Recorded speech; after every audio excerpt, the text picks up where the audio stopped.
안녕하세요. 당신 브랜드 연구소 조연심입니다. 브랜드 하지만 도대체 어쩌라는 건지 모르시겠죠? 퍼스널 브랜드에 대한 모든 고민, 당신 브랜드 연구소가 함께합니다.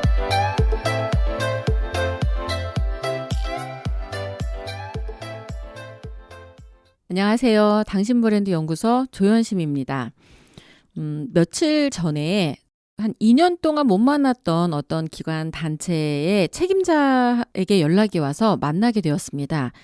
거기는 약간 준공공기관이에요. 준공공기관은 어떤 거냐면 규정이나 이런 것들은 공무원법에 의해서 굉장히 까다롭고 제한적으로 활동을 해야 되지만 대우는 일반 기업으로 받는 거예요. 그러니까 연금이 나오는 게 아니고 고용이나 이런 것들이 공무원처럼 확 자기를 지켜주거나 이런 건 아니에요. 그런 준공공기관이 의외로 굉장히 많습니다. 복지와 관련되거나 어떤 교육기관 같은 경우는 그런 준공공기관이 많아요. 근데 그분이 한 3년 후면은 은퇴를 하시게 된 거죠. 그 은퇴를 하는데 이대로 살면 안 될 것 같은데 뭘 해야 될지 모르니까 일단 무작정 저에게 연락을 한 거예요. 그래서 저녁을 먹으면서 찬찬히 이야기를 했는데 오늘 이야기를 들려드릴 주제가 바로 그 내용과 비슷하게 맞기 때문에 제가 오프닝을 그런 사례로 시작을 했습니다. 오늘 여러분에게 들려드릴 이야기는 바로 일하는 방식을 바꿔야 할 시간이라는 내용으로 준비를 해봤습니다. 대부분 사람들에게 지금 현재 하고 있는 일에 대해서 물어보면 정말 많은 이야기를 합니다. 되게 다양한 사례와 다양한 경험들이 축적되어 있기 때문에 어떤 경우에 이야기를 해줘도 너무너무 이야기를 잘하죠. 그런데 그 이야기를 해주는 그 사람이 이제 지금까지 일했던 방식은 어떻게 했는지를 이야기해보라 그러면 한 10년, 20년 전에 자격증 따고 이 회사에 들어왔다는 거죠. 그리고 여기에서 일하는 방식대로 일을 해서 되게 다양한 사람들을 만나고 승진도 하고 해서 지금의 자리까지 왔다고 해요. 그러고 나면 이제 여기서 그만두고 났을 때의 상황에 대해서 생각을 해봤냐고 질문을 하면 다들 생각만 했어. 그리고 아무것도 안 했기 때문에 그냥 막연히 두렵고 공포심이 있습니다. 그리고 하나같이 하는 이야기가 지금까지 일을 이렇게 열심히 했는데 이제는 좀 놀기도 하려고요. 근데 또 몸이 아프대. 여행을 다니기에는 힘든데 그래도 지금까지 일했으니까 좀 쉬어야 되는 거 아니냐고. 쉬시라고 제가 이렇게 얘기를 합니다. 근데 언제까지 쉬실 건가요? 이렇게 물어보잖아요. 그러면 한 쉴 만큼 쉬면은 한 1년? 2년 최대 쉬지 않을까요? 그럼 그때부터 뭐 하시려고요? 이제 그때부터 찾아봐야죠. 라고 이야기를 합니다. 은퇴를 하고 그때부터 찾으면 찾을 수 있는 것들이 뭐가 있을까요?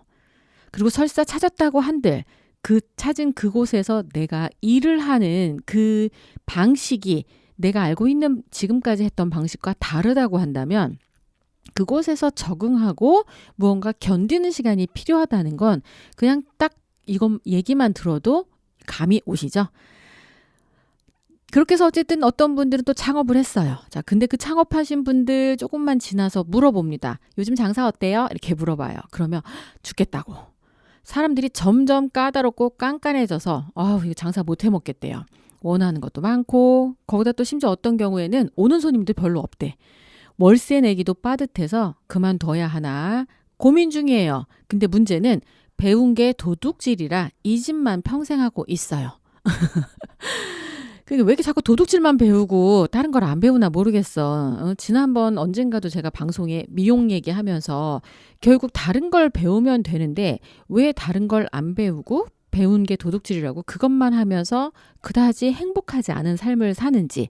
그럼 우리의 배우는 방식과 일하는 방식이 무언가 굉장히 잘못되어 있다는 생각을 좀 해볼 필요가 있지 않나 이런 생각을 해요.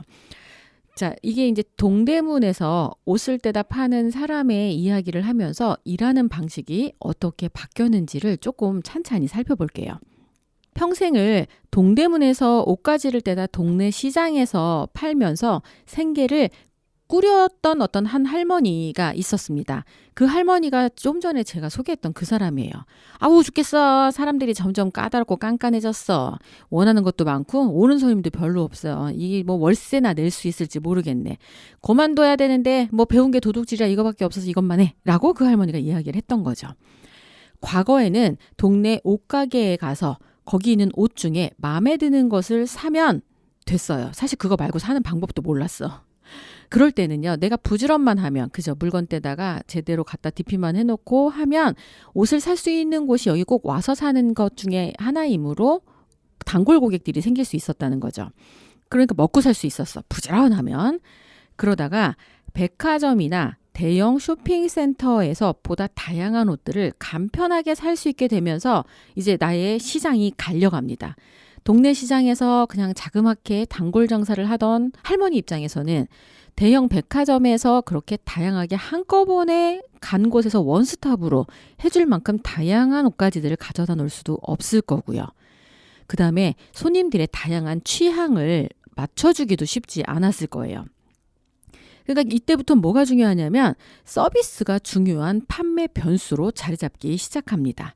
그러니까 기분이 나쁘면 또 옷을 안 사기도 하잖아요. 근데 이 서비스 권해주는 사람이 어떻게 나에게 해주느냐에 따라서 그냥 분명히 나는 오늘은 안 사고 아이 쇼핑만 할 거야 라고 마음의 결정을 하고 간다 한들 어떤 시장에서 누군가가 이거 되게 잘 어울릴 것 같아요. 고객님한테 한번 입어보실래요? 안 사셔도 됩니다. 라고 얘기하면서 선택해 준 걸 그냥 부담 없이 입어봤네요. 보통 입어보면 사게 돼 있어. 어지간하면.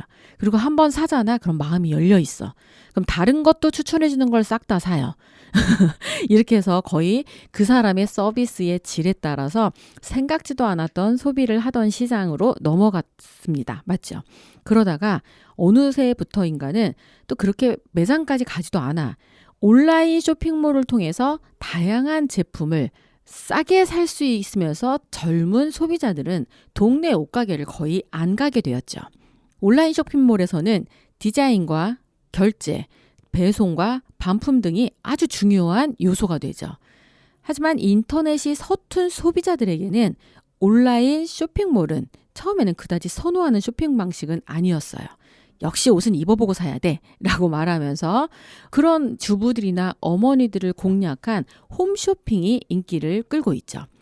빠른 배송과 반품이 손쉬워서 이용하는 데 불편 없고요. 믿을 만한 쇼호스트가 그리고 디자이너가 직접 소개해주는 홈쇼핑의 매출은 점점 상승세를 보이고 있죠.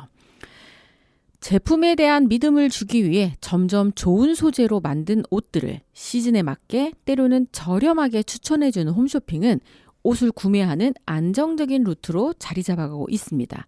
근데 여기에 옷만이 아니죠. 의류, 구두, 가방, 액세서리 등 관련 온라인 쇼핑몰이 하나의 플랫폼이자 마치 백화점을 이용하는 것처럼 손쉽게 구매와 배송을 이용할 수 있을 뿐만 아니라 가격 비교 등을 통해 저렴하게 이용도 가능해졌어요. 자, 옷을 파는 곳은 시대가 변하면서 오프라인에서 온라인으로 확장되었고요. 점차 온라인 시장의 영향력이 커지고 있죠. 수많은 온라인 쇼핑몰과 홈쇼핑들도 시시각각 변하는 소비자들의 마음을 사로잡기 위해 끝도 없이 변신을 시도하고 있습니다. 결국 시장이 바뀌면 파는 물건이나 방식을 바꿔야 하고 그를 위한 배움 또한 업데이트해야 살아남을 수 있게 되는 거죠. 자, 그렇다면 어떻게 일하는 방식을 배워야 될까요? 미래의 일자리의 대부분은 최첨단 인공지능, AI 인공지능 로봇이 대체하게 됩니다. 이들의 기술은요, 점점 더 빠르고 점점 성실하고 점점 더 저렴하게 일하는 게 핵심이죠. 결국 디지털 기술이 우리 그냥 노멀하게 일하는 평범한 대부분의 사람들의 일자리를 위협하게 될 거예요. 그리고 어지간한 지식은 손가락 몇 번 움직이면 얼마든지 검색될 수 있는 시대라 버티고 앉아갖고 책 오래 암기만 하면 되던 시대의 공부법 자체가 통하지 않게 된 거죠. 그럼 앞으로 어떻게 해야 돼? 내가 관심 있는 분야를 먼저 결정하는 게 핵심입니다. 관심 있는 분야에 대해서 지식과 이를 활용할 수 있는 역량을 키워야 그 분야에서 내가 먹고 살 수 있게 된다는 거죠. 결국 내가 누구냐 이거는 내가 어떤 사람이냐, 내가 어떤 곳에서 어떤 방식으로 어떤 수준으로 일하는지를 어떻게 해야 돼요? 증명할 수 있어야 되는 시대가 오고 있다는 거고요. 그걸 온오프라인 포트폴리오를 통해 확인해야 된다는 거죠. 지금 제가 말씀드린 이렇게 일하는 노동자들을 바로 아이디어 노동자, 골드 칼라 노동자라고 이야기를 하죠. 자, 조금 더 단순하게 정리를 해드리도록 하겠습니다. 산업혁명 시대, 공장에서 일하던 시대 이전에는요, 바로 농경사회였죠. 그냥 성실히 열심히 일하면, 때 맞춰 일하면 추수해서 먹고 살 수 있었습니다. 그리고 산업혁명 시대에는요, 공장에서 역시 마찬가지로 성실하게 시간을 써서 일하면 대량 생산을 할 수 있는 시대였기 때문에 블루칼라, 보통 그런 파란색 노동자 옷을 입고 오랜 시간 야근하고 특근하면서 열심히 일해서 성실하게 일한 대가로 돈을 받으면서 일하는 시대가 바로 산업혁명 19세기였다면 20세기 컴퓨터가 나오고 정보가 어떤 한 분야의 정보를 알고 있는 게 지식의 척도로 인정받는 시대였다면 그때가 바로 자격증 시대라고 우리가 이야기를 하게 되는 그 시대거든요. 그 시대에는 앉아서 눈과 손과 엉덩이의 힘으로 지식을 암기하고 시험을 보고 나면 그 일을 해도 좋다는 허가증과 같은 자격증이 부여된 거고요. 그 자격증으로 열심히 일을 하는 사람들이 주로 우리가 알고 있던 전문가 그룹이라고 하는 사람들이 일하는 방식이었고, 이분들이 바로 주로 하얀색 옷을 입고 회색 빌딩 안에서 일하는 대부분의 고도의 정신노동을 하는 화이트 칼라 시대가 바로 20세기 정보사회였습니다. 이제 21세기 지식 창조사회라고 하죠. 이런 시대에는요, 내가 일하는 분야를 스스로 정하고 그 분야에서 내가 어떤 사람인지를 증명해내는, 그리고 이 일하는 과정들에 나의 수많은 아이디어가 성과를 좌우하는 그런 노동자로 살게 되는데, 이런 사람들을 바로 골드칼라 노동자라고 이야기를 합니다. 여러분은 골드칼라로 살고 있으신가요? 아니면 여전히 화이트칼라? 그것도 아니면 블루칼라로 살고 계신가요?